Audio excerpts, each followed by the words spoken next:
మా హస్బెండ్ పేరు నాగకృష్ణ. మాకు పెళ్ళయి 15 years అయింది.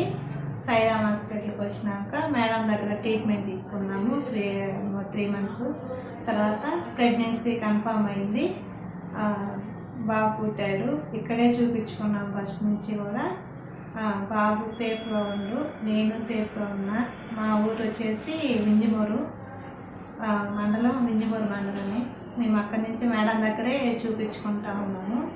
మేము అనుకున్నది సక్సెస్ అయింది. మేడం దగ్గరికి వచ్చినాక సాయిరామ్ హాస్పిటల్కి వచ్చినాక ట్రీట్మెంట్ అన్నీ తీసుకున్నాక బాగుంది. బాబు పుట్టాడు. లలితా సిద్ధి మేడం దగ్గర చూపించుకున్నాము. వచ్చినందుకు బాబు పుట్టాడు. చాలా సంతోషంగా ఉంది. అందరూ ప్రతి ఒక్కరు వచ్చి. నమస్తే అండి, నేను మీ doctor Lalitha Siddhesha, Sairam hospital IVF centre లో కన్సల్టెంట్ ఐవీఎఫ్ స్పెషలిస్ట్ గా వర్క్ చేస్తున్నాను. ఈ రోజు ఇంకొక successful story of Sairam hospital తో మీ ముందుకు వచ్చాను. చూస్తున్నారు కదా ఈ బేబీ క్యూట్ గా.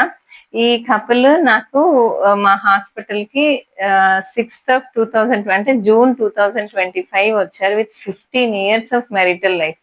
15 సంవత్సరాలు అయింది పెళ్లి అయినా పిల్లలు లేరు అని చెప్పని.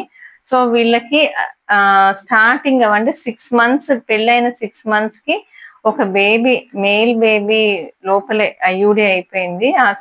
సిక్స్త్ ఆ తర్వాత మళ్ళా వాళ్ళు 6 months తర్వాత కన్సీవ్ అయ్యారు. తర్వాత కన్సీవ్ అవ్వలేదు. So after 1 year of their marital life వాళ్ళు ఒక 3 years వెయిట్ చేశారు. అంటే ఆల్మోస్ట్ 10 years గా వీళ్ళు పిల్లల కోసమని చాలా దగ్గర చూపించుకున్నారు.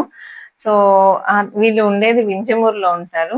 దాని తర్వాత కపుల్ ఎవాల్యుయేట్ చేసిన తర్వాత వీళ్ళకి జూన్ లో వస్తే ఆల్మోస్ట్ నవంబర్ లో చేసాం, ఐయుఐ చేసాం. వీళ్ళకి మేల్ పార్ట్నర్ ఇష్యూ ఉంది అని చెప్పి.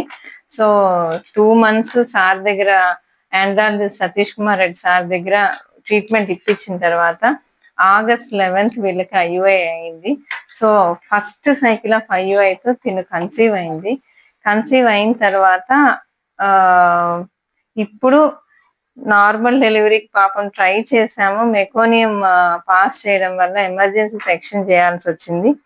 ఈ రోజు after 16 years of marital life ఈ క్యూట్ మేల్ బేబీని సాయిరామ్ హాస్పిటల్ నుంచి మేము వాళ్ళకి ఇస్తున్నందుకు చాలా చాలా హ్యాపీగా ఉంది. అమ్మవారి దయ వల్ల, సాయిరాముడి దయ వల్ల ఈ బిడ్డకి మంచి భవిష్యత్తు ఉండాలని దేవుణ్ణి కోరుకుంటున్నాను.